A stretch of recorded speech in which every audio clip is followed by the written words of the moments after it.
মনে রাখবেন ভাঙ্গা জিনিসগুলোকে আল্লাহ এমনভাবে সুন্দর করে নতুন করে সাজাবে, আপনাকে এমন সুন্দর জীবন দান করবে, যারা আপনাকে নামাতে চেয়েছিল তারা আপনি পর্যন্ত আর পৌঁছাতে পারবে না। সুবহানাল্লাহ।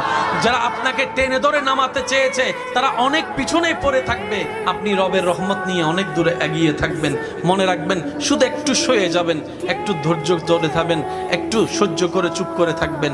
যত সইবেন তত পাইবেন, যত সইবেন তত পাইবেন। কোনো আফসোস নাই, কোনো আপত্তি নাই, কোনো হা হুতাশ নাই। রবকে শুধু এতটুকু বলবেন যখনই মন খারাপ হবে, সিজদায় মাথাটা ঝুঁকিয়ে, ইয়া রব, আমি যা পেয়েছি কোনো কিছু পাওয়ার যোগ্যতা আমার কাছেই নেই, সব তুমি দয়া করে দান করেছো, সব তুমি দয়া করে দান করেছো।